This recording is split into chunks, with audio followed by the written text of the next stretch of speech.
राष्ट्रीय अध्यक्ष से पूछिएगा, हम भी थोड़ा ऐड करना चाहते हैं।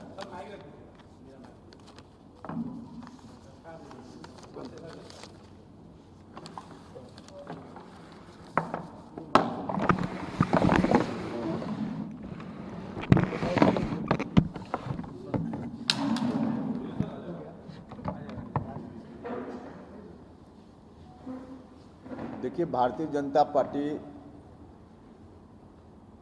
का दो चेहरा है। एक चेहरा जिसकी चर्चा राष्ट्रीय अध्यक्ष जी ने की, आरक्षण विरोधी चेहरा, जिसको अंदर छुपाए रहते हैं और बाहर लोगों के बीच दूसरा चेहरा लाते हैं और कोशिश करते हैं कि लोग उनके बाहर वाले चेहरे पर भरोसा कर लें। जोर जोर से बोलते हैं कि आरक्षण के हम समर्थक हैं। अभी जो कुछ भी परिस्थिति बनी, चुनाव की प्रक्रिया चल रही थी, कुछ ही दिनों के बाद मतदान होना था, जिस कारण से यह मामला उलझा उसके कारणों में जरा जाइए। जो पेटिशनर है इस केस का, जरा आप लोग अपने स्रोत से भी पता कीजिएगा कि कौन पेटिशनर है, किसके पेटिशन के कारण कोर्ट ने इस तरह का निर्णय दिया। आपको पता चल जाएगा कि भारतीय जनता पार्टी का क्या लिंक है उससे। आज रुका है रिजर्वेशन, इसके लिए सबसे ज़्यादा सेलिब्रेट कौन कर रहा है? आप बीजेपी नेताओं के घर में व्यक्तिगत रूप से जाइए तो पता चल जाएगा कि आज कौन सेलिब्रेट कर रहा है इस बात को लेकर। हिटलर जिस तरह से कहता था कि किसी एक झूठ को 100 बार बोलो तो सच दिखेगा, इसी थ्योरी पर बीजेपी के लोग चलते हैं। बार बार किसी बात को, झूठ को भी इतनी बार बोलो कि लोग सच समझने लगें।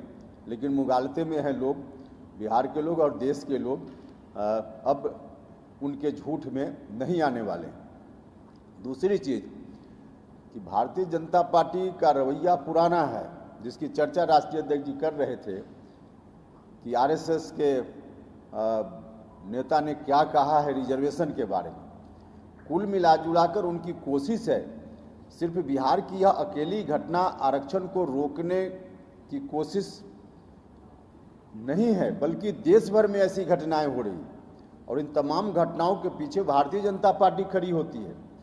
और उनका प्रयास है कि धीरे धीरे उलझाते उलझाते जो 27% ओबीसी का आरक्षण केंद्र सरकार की नौकरियों में है, उसको भी किसी तरह से हम उलझा दें और कोर्ट के माध्यम से उसकी समीक्षा का भी रास्ता निकाल दें।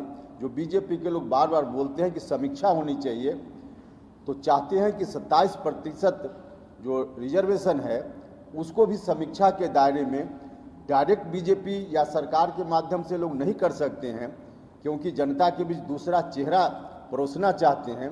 तो कोर्ट के माध्यम से इन चीज़ों को उलझाने की उनकी कोशिश है। आप इसकी मूल में जाइएगा, जड़ में जाइएगा कि जिस ट्रिपल टेस्ट की बात हो रही है, आयोग बनाने की बात हो रही है, उस बात की शुरुआत कैसे हुई।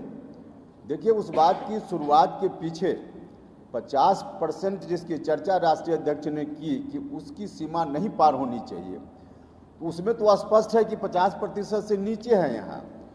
लेकिन उसके अतिरिक्त ट्रिपल टेस्ट में कोर्ट ने जो कहा, जो आधार बना कोर्ट के इस तरह की बात को करने के लिए, वो आधार कहाँ से बना?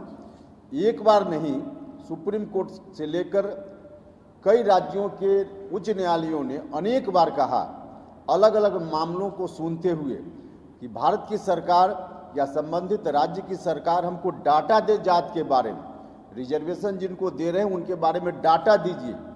डाटा इनके पास नहीं है, नया फ्रेश डाटा नहीं है, फ्रेश डाटा जुटाना नहीं चाहते हैं और इसके पीछे भी इनकी मंशा साफ नहीं है, वरना डाटा लोग जुटाते।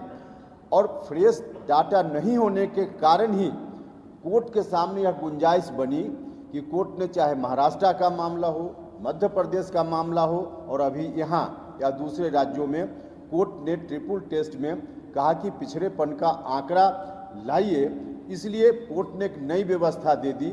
अगर इन लोगों ने आंकड़ा दे दिया होता सेंसस 10 साल पर होता है हमारे यहाँ, उस सेंसस के साथ जात की गिनती भी कराते रहते तो कोई अलग से आंकड़ा जुटाने के लिए कोई कमीशन की जरूरत ही नहीं पड़ती। तो इन लोगों ने जो रवैया अपनाया है, उस रवैया के चलते कोर्ट में ऐसी स्थिति बनी है और इन लोगों की कोशिश वही है इस सारे मामलों को जो रिजर्वेशन से संबंधित है अंततः 27% रिजर्वेशन को भी हम उलझा दें। तो यह इनकी कोशिश है। लेकिन ध्यान रखें भाजपा के लोग, बिहार में अभी जो चुनाव रुका है, बिल्कुल नीतीश कुमार जी का कमिटमेंट है, जब तक रिजर्वेशन ठीक से फिर नहीं आएगा तब तक चुनाव नहीं होगा। अति पिछड़ा भाइयों के रिजर्वेशन को सुनिश्चित किए बिना बिहार में चुनाव नहीं होगा। राज्य सरकार को कानूनी तरीके से जो भी कदम उठाना होगा राज्य की सरकार उठाएगी, लेकिन बिना अति पिछड़ों के रिजर्वेशन या जिन वर्गों के लिए रिजर्वेशन बिहार की सरकार ने, नीतीश कुमार जी ने दिया है, उनके रिजर्वेशन के बिना कोई चुनाव नहीं होगा। रिजर्वेशन के साथ ही चुनाव होगा। पूर्व पंचायती राज मंत्री सम्राट चौधरी ने कहा